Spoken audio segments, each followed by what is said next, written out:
Back on the Dirty Hands Clean Money podcast here with Audio Source. So we're talking with three guys today, so there's technically four of us on the podcast. I would like for all of you to go around and kind of explain what you guys do and your name, of course. How's it going, man? My name is Eric. We're here with Audio Source. We've been on business, man, already for 11 years. Going on 10. Going on 10. What I do, I'm the rap guy. I'm the one that actually does all the raps, graphics, design, stuff like that. So that's the stuff that I'm at. Then we have Zach. Yeah, I'm Zach. I'm one of the other owners. More of the audio side, 12-volt lighting. And then we got Dustin here. My name is Dustin. I'm the fabricator, builder. I do the designs, the enclosures, the trim, the upholstery, the wrapping, pretty much anything. So you got a good group of guys here, like everyone across the board. So, you do basically, it seems like when you look through your Instagram, you guys do basically everything when it comes to the inside kind of build walk around. Yes, sir. We specialize more in marine, like the UTVs, ATVs, boats, stuff like that. Especially now that Next Level opened here in town, we've been way more busy with the marine stuff. We do a lot of oddball stuff too. Like a lot of shops, they'll turn away either harder projects or something out of the norm, and we seem to find all those customers kind of one-off stuff. It's just like you guys do a lot of different things. Is there something it's kind of hard to amount to? Is there something you guys really specialize in besides like a certain product, I suppose? We're a signature JL dealer. That's probably our favorite product to use. We do make our own products. We kind of pioneered some of the stuff in the power sports world as far as different boxes, a couple of different things for slingshots, as far as bars, just kind of adding different equipment and stuff that nobody's really done before. For sure. Let's get a quick deep dive and let's talk about how you got started. Let's talk about how, explain to me how the company, grew from what, when you guys opened the doors to what it is now. So Eric and I met both working at another shop, and like I said, I do the audio, he's the vinyl guy, and that shop closed down. And it was at that point where we kind of decided that we wanted to do our own thing. And so that's kind of how it started. Kind of had a reputation going for us being in a small town. People already kind of knew who we were. And so that was definitely a huge hope for us to get it rolling. And it's kind of how it's just started. Just needed a job after that shop closed down. And you just go for it. And with the good friends and family that we have, man, with all their help, this is where we're pretty much at. We met Dustin. I've met Dustin probably 15 years ago. And he was been a part of the group since we started pretty much as well. Yeah, he had a full-time job, and he definitely helped us in the very beginning, even though he wasn't technically working for us. He was there pretty much since day one. And so it was kind of nice when we were able to grow it to bring him on board full-time. How many guys do you have at the shop? I believe we have 6, and there's some that come in on a Saturday. It's more like a part-timers. But that we have 6 at the Audio Source, and then we also just branch. It's the same business, but we're trying to market it better for social media. So we used to do, or we still do, the graphics and stuff on the Audio Source, but we just started marketing everything under specialty reps. And that's something where we have an extra different crew out there. We have 3 guys out there that are doing pretty much all the reps and designing the same thing that I was doing.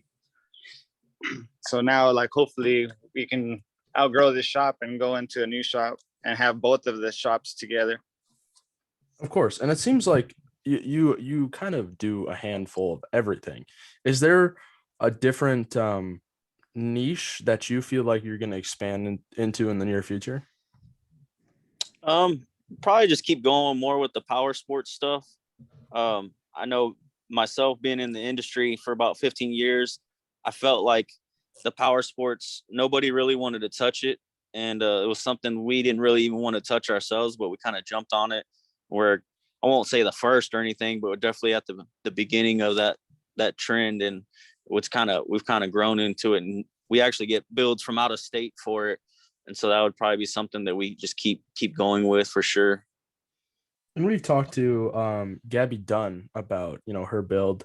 She was actually the first guest on the podcast, and we talked a little bit about, the power sports market and how it's, kind of weaseling its way into the truck community, if you want to say. You see more and more of these side by sides showing up at these shows. Have you noticed that as a company growing, that you've just seen an exponential growth in these side by sides? Yeah, definitely. We first started doing them a lot probably about 5 years ago, and at that time it's definitely twice or way bigger than it was then. And I think a lot of that has to do with just the fact that it's almost like building a truck, in the sense that you're doing the suspension, you're doing the wheels, you're still doing the stereo, all the customization. I think it's just like anything, it was something new for guys that had been in the truck game for a long time to kind of expand on. And it's just a little different. I mean, the premise of building a side by side is way different than building a truck in the sense of the parts that go into it. Like we talked about, with a side by side, you can go way. It seems like you can go way further when it comes to customizing it and really make it your own. You know what I mean? Right. Yeah, that, and I think people can get more enjoyment out of it, such as like actually taking it out to a park and actually riding it, using it, whereas the truck world, you spend all that time and you kind of don't want to off-road it to tear it up, but it seems like the guys in the power sports world still use them, whether it's, basic or super fancy, everybody still takes them out. Yeah, and let's talk about working with partners. So you do, like me, just looking through this, you work with a lot of larger creators. Is there a person, creators and influencers, of course. Is there a person that you work with on a consistent basis, or have even worked with once that you find was just, a blast to work with? Yeah, we started out probably with Wood Cycle Country was our first one. Blake being the main guy. He's always been big into the UTV world, and I feel like he was definitely a big pusher of changing the game on it, and we clicked with him really well, and even to this day he's still doing that, but he's gotten in the marine, and we kind of feed off each other. We all like to push the envelope, and he does as well, and it works out really well. Of course. Talk to me a little bit about, um, you guys, like I've said quite a few times, you guys kind of do everything. When you sit down and talk to customers, talk to me about, the brain flow or what goes on behind the scenes to be able to get these side by sides to, their finished product. We like to have people give us ideas. Of course, we have our own as well. We like to have them included in the builds. Kind of depends. We do a lot for people that just want to get something cool and they kind of know what we do already. So they kind of let us do our thing, which those are always fun, kind of get to be creative. But at the same time, we'll get the guys that have been in the game a long time and they may already kind of have an idea of what they want. We kind of just get to, bring that to life. And so that's real fun for us to kind of either work, like I said, work with people that don't know what they want, or even the guys that have been doing it forever. It's a fun project always.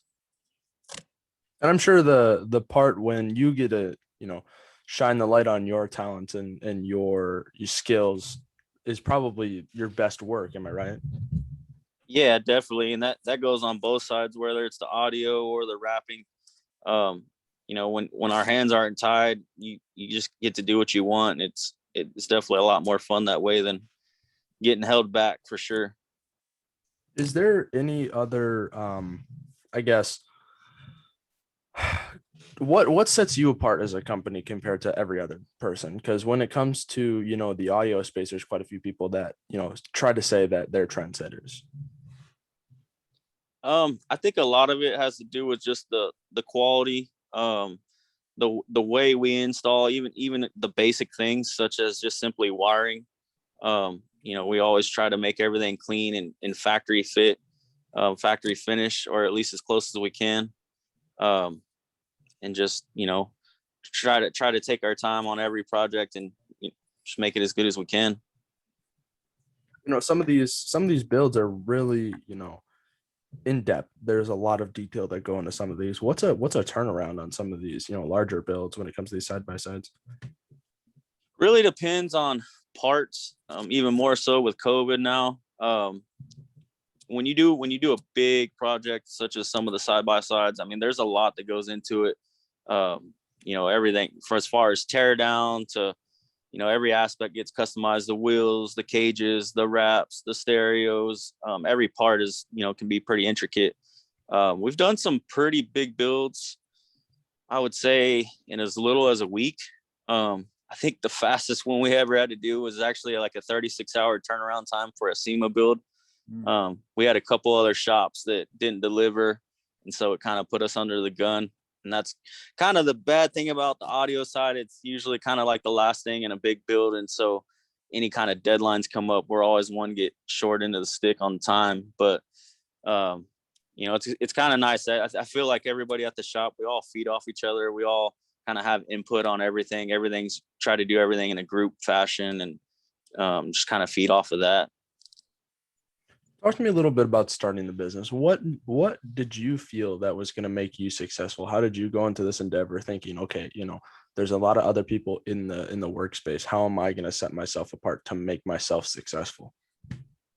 We've always tried since day one to give people what they want more than just trying to sell them something. I've personally worked out a lot of other shops, and almost all of them, it's always just about the money. And, what makes the most money? How fast can we get it out of here kind of thing? And that was something we did different from day one, is like, not only we want to know what the customer wants, but actually give them their options of what's actually going to work best in their situation, whether it be their type of vehicle or their type of budget or whatever. And sometimes, it's not always making the most money in that situation, but I feel like that's really helped us grow as far as word of mouth, because always when you go that route, I feel like customers are always happier that way. Make a little less, but you make people happier. So, a lot of this custom work is quite expensive. I mean, with each project, I assume you don't see a lot of, consistent work come in that's the same, of course. Not in the power sports world. There's a lot of good guys out there, and even in the power sports world, but it's more common in your everyday trucks and cars and stuff like that. And somewhat in the marine, but in the power sports world, yeah, we definitely don't see as much competition in that part of it. It's definitely changing. At the beginning, it felt like we were some of the only ones, but there's definitely a lot of people jumping on board. It's such a big category these days. So a big thing we like to talk about on here is marketing. So how do you go about, getting your name out there? Most in the beginning, it was really just word of mouth. I think it's kind of a blessing being in a small town. People like to talk. People like to go to places that they know somebody that's already went to. But the guys, Dustin mainly, they're great at social media. We probably don't post as much as we should, but definitely, Facebook, Instagram, shows, and then still a big one for us is definitely still word of mouth. We get a lot of repeat business and stuff like that. It's sometimes it's tough for smaller businesses, especially when you get started. I know for custom shops and things like that, getting Instagram post out every day is sometimes quite difficult. There's a lot of things that you have to do in a day, and that Instagram post or a story doesn't seem like a priority. I mean, there's just so many things going on, and I think sometimes people don't really realize, because the custom workspace is one of the most difficult things to do. I mean, when it comes down to the thought to the build itself, there's so much brain power, and having the guys around you, I assume, makes the job so much easier. It definitely does. The custom world is definitely difficult. It's really hard to be profitable in that category. And like you're saying, there is a lot that goes into it. I mean, everything from the designing, that can take some time, to, fitment. Sometimes there's some trial and error in there. And honestly, a big thing of it too is parts. You can do custom work all day long, but there's tons and tons of parts. We probably have over 1,000 different SKUs for different parts. We have from like all the power sport stuff. We use all kind of stainless hardware, from brackets, paints and adhesives and different types of lighting. And it just goes on and on and on. We spend a lot of time trying to even track down parts. And so kind of back to what you're saying about social media, like I think most of our social media is probably done after hours because, you know, we do get so busy during the day. And it's just like how do you keep yourself afloat when it comes to custom work? I know we do a lot of different things with some companies and some other endeavors that I work on. You know, there's a lot of time that I don't even get paid for. You know, I feel like if custom work was truly paid out to what it should be, you know, if someone were to pay every hour of you thinking of a concept and you drawing it up, you know, completely before it goes on paper officially and goes in the build, I mean, custom work would be through the roof. How do you keep yourself? You still there? Clear? I think we're losing you a little bit. Did you hear the last question? I think you kind of mentioned about being profitable with custom work, and I agree 100%. I mean, we definitely don't bill all of it for sure.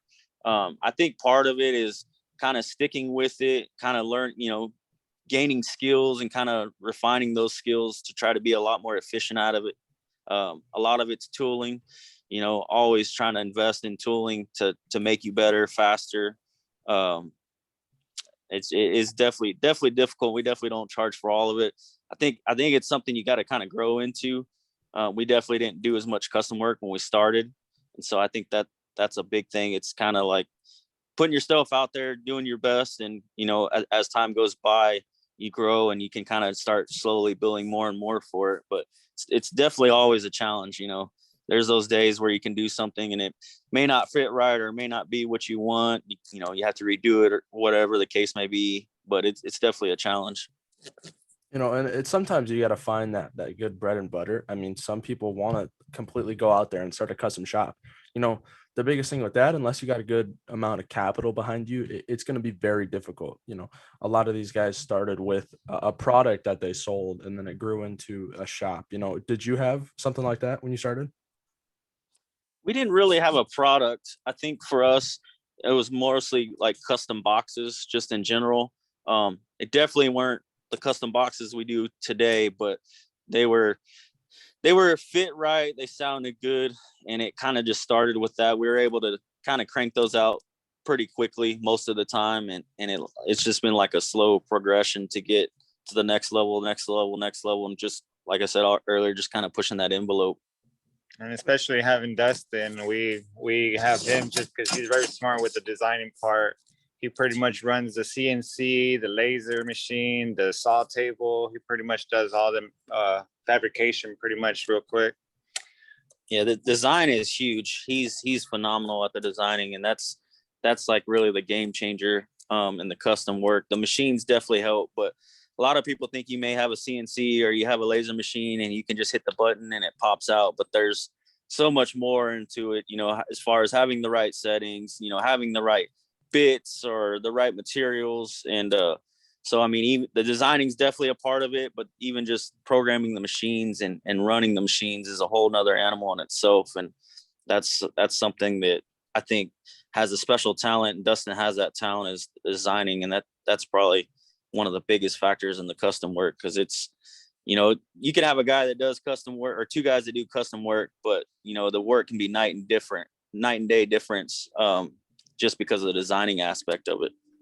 And how do you, you know, there's a lot of different fitment pieces when it comes to, you know, trying to get everything right. How do you express your creativity into some parts that, you know, otherwise would just look plain unless you know, took a step back and figure out how do we make this fit, but also look good? For me, whenever I'm designing a part, I'm real big on like symmetry and, you know, cleanliness of it. I like to create kind of like a timeless image, to where, you know, 2 years, 3 years, 10 years down the road, like it'll look, you know, just as good as when it left. It'll kind of mimic the lines of the vehicle, kind of highlight, you know, certain looks, or, you know, mainly just make it look like it belongs. And not be some random part thrown in there, but like he's saying, you know, maybe bring in some of the same materials. He mentioned the body lines, kind of taking some of those same shapes from that particular vehicle and incorporating it to where it all kind of flows together. So each one of these pieces are really, really custom. You're not, you have a general idea, but you don't really take a template, and you have to really build every piece to fit something different. A lot of our work is that way, just because, for example, in the power sports, a lot of different customers will have different cages from all kinds of different builders. And so in those cases, you really can't just do the same thing every time. We may have some of the same shapes out there and some different builds, but you definitely got to change it up. There's not just a one size fits all when they've already modified everything on the machine. Talk to me about what your plans are for this year when it comes to, do you plan to go on shows, sponsors and everything, coming up? Yeah, we definitely want to get more into shows again. Of course, I think for everybody, it's slowed down over the past year with the COVID, kind of shut down a lot of stuff. But that's definitely something we want to try to get more involved in, more shows, whether it be power sports or classic cars or truck shows. That's definitely something we want to maybe have. This will be coming up towards the end of the year, be our 10-year anniversary being open, and we'd like to have maybe a big show at our shop, kind of for the show and for celebration for that anniversary as well. I mean, you have some big capital, basically. I mean, you could go to almost any show and realistically fit in. Pretty much, yeah. Just because it's like we kind of do the UTV, the marine, the lifted vehicles. That's why we try to go to Sema and do Sema projects, and then go out there and support and see especially what else is new out there also. So do you do sponsorships as a shop? Do some. We for a while we got away from it. We still like to do it. It's definitely a challenge, as with the custom work. It's one thing to sponsor somebody when you can, hand them a part or something like that. But on the custom side of it, it kind of creates a whole new challenge, because at the end of the day, everybody still has to get paid. So definitely don't want, people working for free, or like in the past, we've put in a lot of extra hours for nothing. And so we do like to still do some, but it kind of just, we're getting more picky, I guess, with which ones we do sponsor. Of course. Walk me through the process of what you feel is a good sponsor or a good truck to work with, or I mean, even I guess side by side. We definitely like the power sports. That's kind of more of our specialty as far as that, and it's kind of, to me, it's still, even though it's got a lot more popular, it's still kind of different than the everyday truck stuff. I know for me personally, the trucks can kind of be redundant, and is talent as some of these guys are, to me, they kind of sometimes look a lot similar, maybe using a lot of the same parts and stuff like that. And so the power sports world, to me, is just kind of separates itself. And so we like to go that route more. Of course, and we kind of mentioned it. I mean, some of these guys out there are building, you have all these different truck build companies. Some of them are dabbling more into the power sports world. I mean, you got Cal's Customs. I think he's doing maybe the most when it comes to, adding those little flares in. I mean, he's got a couple side by sides this year, and then he's got a golf cart. But, some of those builds are starting to look very, very plain almost, because you see them so much. I mean, with these side by sides, you have literally every option for customization, from wheels, tires, through the frame up to the roof. I mean, you swap out the doors, you swap out the roof, swap out the cage. You have every option. Yeah, there's definitely a lot of options. Pretty much every aspect of it can definitely be changed. At least we've seen it for the most part. But yeah, I mean, it's a totally new category. I think for us, we've been in it so long, we can kind of get caught in a rut as well. It's hard when you're trying to push the envelope for year after year after year. I feel like it can be easy to kind of get stuck in a rut, or for that matter, you get comfortable with building things a certain way. You like them a certain way. And so you kind of stick to that. I mean, innovation is very hard, and the big thing is it's very expensive. You want to stick your neck out there, and sometimes it's it goes really two ways. Sometimes when you release new things, they really tend to either flop or do really, really well. And when you try to, I guess for anyone listening, when you try to innovate on something that's brand new when it comes to, you know, a part or a style even, you know, it's quite difficult. You know, some people think, oh yeah, you know, you just change it and it looks different. Well, I mean, there's a lot of different aspects you have to play around when it comes to sizing and everything like that. Like when you have, I mean, especially when you have some of these new, um, you know, vehicles coming out, that the more you touch them, the less basically accessibility you have. I mean, all the codes you have to work around and, you know, everything like that is starting to challenge some things. Yeah, it's definitely changed a lot. I think everybody's seen that in the car world, right? With all the more electronics, the more safety features. We've even started to see that in the power sports and the boat world. You know, when we first started doing power sports, they didn't have radios in them. Now, you know, they have the GPS, the screen, the Bluetooth all built in. So we're having to like integrate with that, kind of like we would in a car, or same thing for the boats. You know, they've had radios in them for a while, but now the amps are actually DSP amps. Some of them, you know, you got to integrate with those as well as like cars. So we're seeing a lot of that stuff shift over as it progresses in the cars. We're starting to see it, you know, carry over to that side of it too. And so it's definitely always making it more challenging for sure.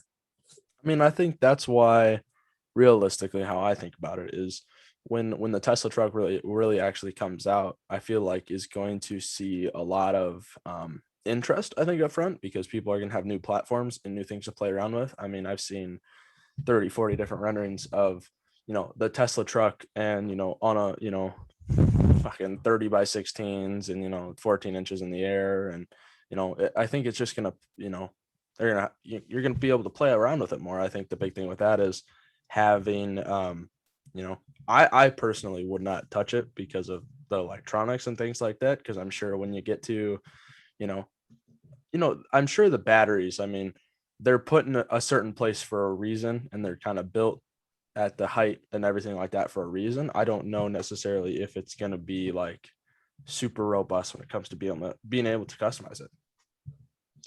Yeah, it'll definitely be interesting to see when it actually comes out. But you're right. I mean, everything goes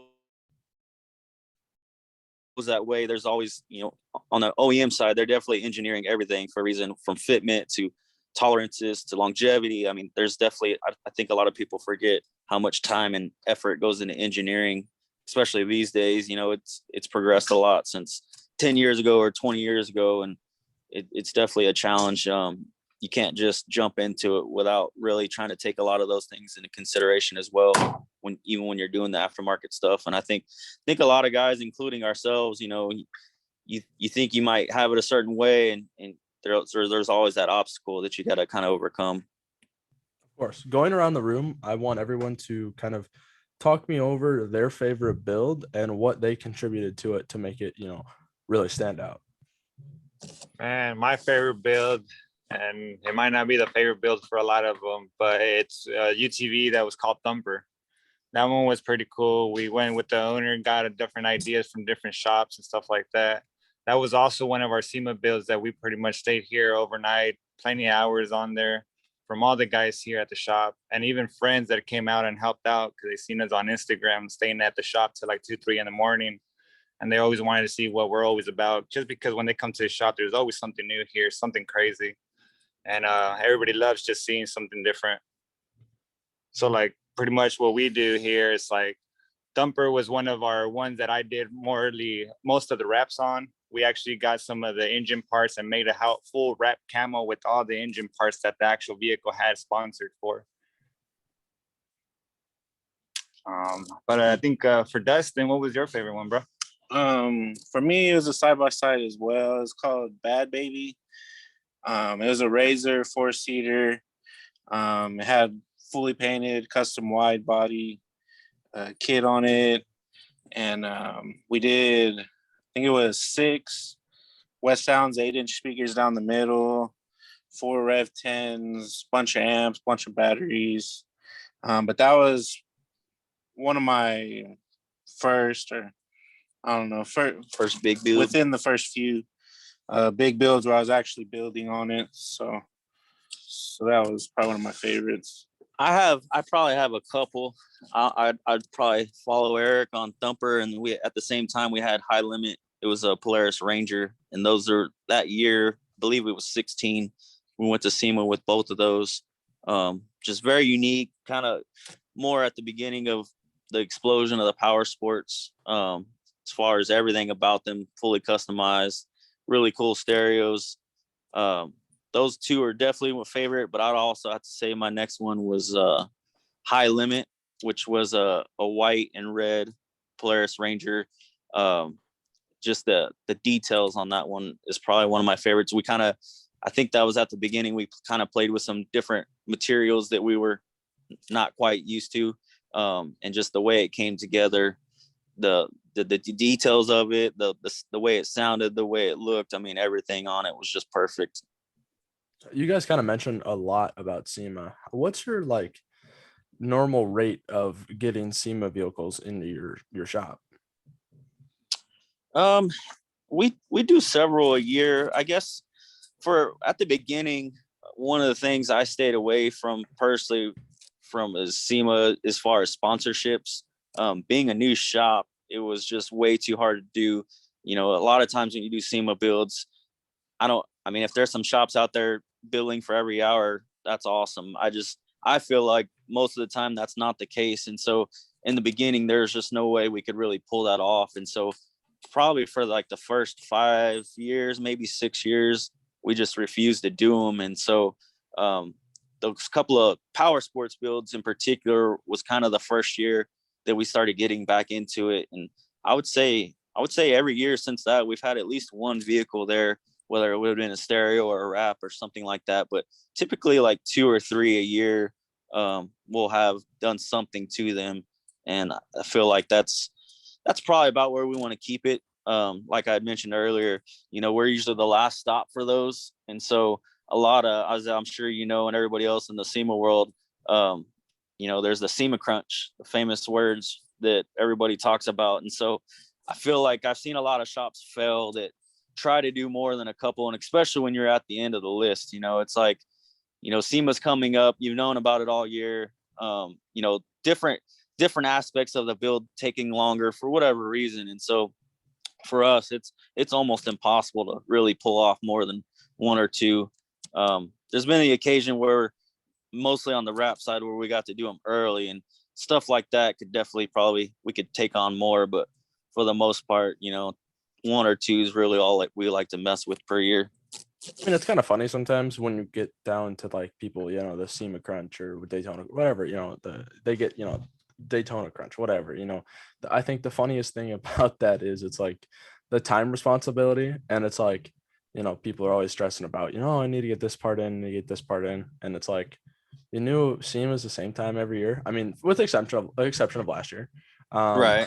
I mean, SEMA's every year. You know exactly when it is, and you know exactly, you know how how you need to get what you need to get done to be able to be there. And I think sometimes people are a little lackluster when it comes to ordering parts, or you know, I mean, sometimes working with sponsors and everything like that takes a long time. And I think we're starting to see a lot more builds. Like this year, I've probably seen 10-20 builds that are announced for the end of 2022. So more of SEMA 2023, which I think is a little more interesting because then it gives them a little more peace of mind when it comes to having parts in it at the right time. Right. Dustin and I have talked about this a lot, and I think I can vouch for him on this, but for us, like SEMA is like the big deal, you know, it's like the biggest show of the year. And to us, you know, we like to see stuff that's really thought out, really well put together, the details, stuff like that. And so to us, it shows when guys throw a build together in a month or a couple months. And you know, you can go to local truck shows or, you know, whatever shows and see that kind of stuff. And so we don't like to do that. Like we like, you know, put the extra time and kind of showcase your art. And I don't think you can't really do that in that short of time. And so for us, we try to stay away from it for that reason mainly. I mean, there's definitely the input of artwork. I mean, you're starting to see some of these guys run more and more wheels with engravings on them. We're starting to see a lot more custom upholstery work, I mean, you got Next Level Mats doing these custom mats for everyone. Like, you get the full bed mats. There's so many things that you can input into builds now that's starting to, take away from the truck aspect and more of like a rolling art piece almost. Yeah, I would definitely agree with that. I think a lot of it has to do with, a lot of technology, obviously, just machines becoming more readily available, more affordable. So more people getting their hands on them and kind of showcasing their talents. Kind of mentioned earlier, it takes a lot more effort and talent to run the machines, but they definitely help you take it to the next level and let you do things that, we don't ever get to see really. I mean, with those, products or with those pieces of machinery coming out, you tend to see more and more companies popping up here and there. I mean, there are, wheel companies, of course. I mean, there's always going to be a new wheel company coming out. It seems like every month. I mean, the hardest part with that is, setting your space and saying, we're different and making a wheel that looks different. I mean, I think a good company that's done very well in that, and they also do ATV wheels, is BCR. I think they've done a very good, they took what they had and made it, I don't think they get enough credit for what they do. I mean, they have some pretty good products. And I think with the machinery coming out and everything like that, you start to see more sound companies, more upholstery companies, more everything. Right. Yeah, for sure. I think, like I said, I think it has a lot to do with technology, social media, just everybody getting their hands on more stuff. And so it definitely helps. And it's definitely pushing the envelope, kind of letting people be more creative in different aspects. And you can take this next question as it is. Sometimes when you're like to round out the podcast, we just like to ask random stuff. Pretty random. What set of items could you buy that would make a cashier the most uncomfortable? Walk around the room with that, and it'd take a little time to think on that. Think you mind repeating that one? We kind of missed that one. What set of items could you buy to make the cashier the most uncomfortable? And you can take all the time you want and think about that. I mean, you can say whatever you want, of course. I don't know. That's a good question. Shoot. Are you meaning like as far as like a customer purchasing making uncomfortable, or I mean anything? Like you go up to the convenience store and you got to pick up some items. You got to pick up something. Okay. I mean, so nothing anything. work related necessarily. No, just random questions. I got you. Sure. Still don't know. Shoot. Work it. I don't know. That's a good one. I don't know. Never thought about that. Here, we'll go off another one. If okay, let's say pull another one up. If you were, this one might be a little easier, but it's also quite a difficult question. Let's say you're a mad scientist. What experiment would you run if money and ethics were not an issue? Money and ethics. Phone myself. You got some good ones here. Yeah, I can't think of that one, but now I thought about your last question. I would have to say, being a married man, buying women's products at the store is probably the most embarrassing. Yeah, I mean, some of these questions are difficult. I mean, you have, I'll ask some easy ones, and then I get these sent to me from people, and I just pull them up and I try to read through them on the podcast and see which one I feel fit. Sometimes it's quite difficult, but I think you just threw us off. We're in the shop talk, and so caught us off guard. But and that's the best thing. You got to throw them off balance. Sure. And you got to confuse them. Yeah, definitely. If you had here, well, maybe this is a little bit of an easier one. What is one surprising fact that you know by heart? Something that like blows your mind. Yeah. Oh no.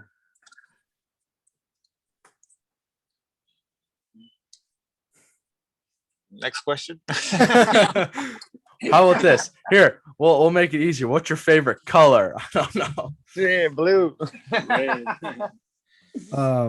Here. Okay. This is purely opinion based.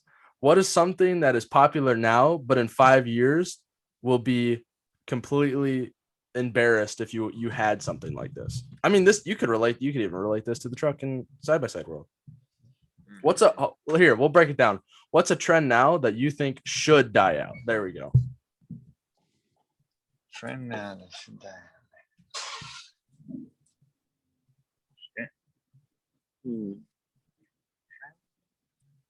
They're coming in here and they're like, well, I didn't know we had a freaking essay. I would say, for me, I'd say a calorie lean on trucks. That definitely needs to die out. We talk about that a lot. The Cali lean, and I mean, you get those jokes all the time. I mean, sponsors we work with, I mean, don't want to even like touch any of those trucks. I mean, people are like, my truck's badass, blah, blah, blah. That's why you never see a sponsor on a squatted truck. There you go. Yeah, I'm out on those. That definitely needs to die out for sure. I know some shops that won't touch it. Like, even if they're doing like I know some audio shops that won't even touch the truck because of, what it, kind of stands for. I mean, there's kind of, it's super unsafe, and that's kind of how people look at it. Yeah, luckily we don't get too many. I can't even really think of any we've had come in here for that. So hasn't really been an issue, but. Of course. And with that, that's been the dirt. Unless do you guys have anything else to add? No, I would just say I'm thankful for where we're at, man. And I know we brought up Dustin. He's definitely been a key to our success for sure.